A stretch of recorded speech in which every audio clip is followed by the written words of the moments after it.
Auto parking ವಿಚಾರಕ್ಕೆ ಗಲಾಟೆ ಪ್ರಕರಣ ಹಲ್ಲೆ ಮಾಡಿದಂತ ಆರೋಪಿ ಸೈಯದ್ ತಾಹಾ ಅರೆಸ್ಟ್ ಆಗಿದ್ದಾರೆ.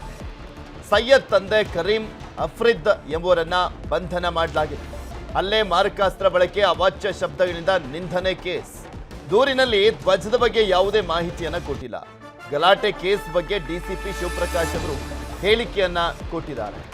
ಅಲ್ಲಿ ಧ್ವಜ ಹಾಕಿದ್ದಂಥ ವಿಚಾರನೂ ಕೂಡ ಈ ರೀತಿಯಾಗಿ ಹಲ್ಲೆ ಮಾಡಲಿಕ್ಕೆ, ಗಲಾಟೆ ಮಾಡಲಿಕ್ಕೆ ಕಾರಣ ಇರಬಹುದು ಅಂತ ಅನುಮಾನವನ್ನು ವ್ಯಕ್ತಪಡಿಸಿದ್ರು ಸುಕುಮಾರ್ ಅವರು.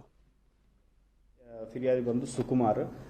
ಇವರು ಕೊಟ್ಟಿದ್ದ ಕಂಪ್ಲೇಂಟ್ ಪ್ರಕಾರ ಇವರ ಪಕ್ಕದ ಮನೆಯಲ್ಲಿ ಬಾಡಿಗೆ ಇರುವಂಥ ಅಫ್ರೀದ್ ಪಾಷಾ, ಸೈಯದ್ ತಾಹಾ ಮತ್ತು ಒಂದು 15 ಜನರು ಸೇರಿ ಆಟೋ ಪಾರ್ಕಿಂಗ್ ವಿಚಾರಕ್ಕೆ ಅವರು ಬಂದು ಜಗಳ ಮಾಡಿ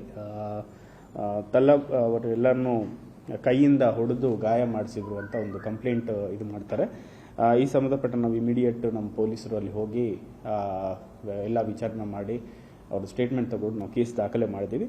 ಇದರಲ್ಲಿ ರಾತ್ರಿ ಅಫ್ರೀದ್ ಪಾಷಾ, ಸೈಯದ್ ತಾಹಾ ಮತ್ತು ಕರೀಂ ಅನ್ನೋ 3 ಜನರು ನಾವು ಅರೆಸ್ಟ್ ಮಾಡಿದ್ದೀವಿ.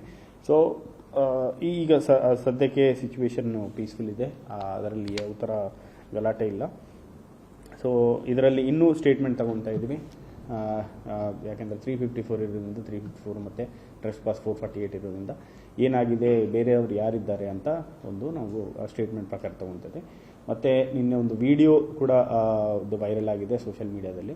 ಅದರಲ್ಲಿ ಬೇಸಿಕಲಿ ಒಂದು ನಮಾಜ್ ಬಿಡುವ ಟೈಮಲ್ಲಿ ಮುಸ್ಲಿಂ ಸಮುದಾಯದವರು ಅಲ್ಲಿ ಬಂದ್ರಿಂದ ಅದೊಂದು ಜಾಸ್ತಿ ಜನರು ಸೇರಿದಂತೆ ನಮಗೆ ಕಂಡು ಬಂದಿದೆ. ಆದರೆ ಅವರು ನಮ್ಮ ವಿಕ್ಟಿಮ್ ಯಾರಿದ್ದಾರೆ, ಫಿರ್ಯಾದಿದಾರ ಯಾರು, ಅವ್ರ ಹೇಳಿಕೆ ಪ್ರಕಾರನೇ ಅವರೆಲ್ಲರೂ ಇನ್ವಾಲ್ವ್ ಇಲ್ಲ. ಬಟ್ ಕೆಲವರು ಮಾತ್ರ ಇವರು ಜಗಳ ಇದ್ದಾರೆ, ಬೇರೆದವರೆಲ್ಲರೂ ನೋಡಲಿಕ್ಕೆ ಆನ್ಲುಕರ್ಸ್ ಇದ್ದಾರೆ, ನೋಡಲಿಕ್ಕೆ ಬಂದಿದ್ದಾರೆ ಅಂತ ಒಂದು ನಮಗೆ ಸ್ಪಷ್ಟನೆ ಕೊಟ್ಟಿದ್ದಾರೆ. ಕಂಪ್ಲೇಂಟಲ್ಲಿ ಇರ್ಬೋದು, ಬೇರೆ ಹೇಳಿಕೆದಲ್ಲಿವರೆಗೂ ಇಲ್ಲಿವರೆಗೂ ಆ ಥರ ಯಾವುದು ಕೂಡ ಇದು ನಮಗೆ ಹೇಳಿಕೆ ಕೊಟ್ಟಿಲ್ಲ. ಆ ಥರ ಏನೋ ಹೇಳಿಕೆ ಕೊಟ್ಟಿದ್ರೆ ಅದು ಹೇಳಿಕೆ ತಗೊಂಡು 161 ಪ್ರಕಾರ ನಾವು ಕೇಸ್ ಫೈಲ್. ಕನ್ನಡಿಗರ ಮೆಚ್ಚಿನ ನಿಮ್ಮ ನ್ಯೂಸ್ 18 ಕನ್ನಡ ಈಗ ವಾಟ್ಸ್ಆಪ್ನಲ್ಲಿಯೂ ಲಭ್ಯ. ಕರ್ನಾಟಕ ಮತ್ತು ದೇಶ ವಿದೇಶದ 360 ಡಿಗ್ರಿ ಸುದ್ದಿ ವಿವರವನ್ನ ನೀವು ನಿಮ್ಮ ಕೈ ಬೆರಳುಗಳಲ್ಲಿಯೇ ಪಡೆಯೋದಿಕ್ಕೆ ಈ QR ಕೋಡ್ ಅನ್ನ ಸ್ಕ್ಯಾನ್ ಮಾಡಿ. ನಮ್ಮ ಚಾನೆಲ್ ಅನ್ನ ಫಾಲೋ ಮಾಡಿ, ನೋಟಿಫಿಕೇಶನ್ ಆನ್ ಮಾಡಿ.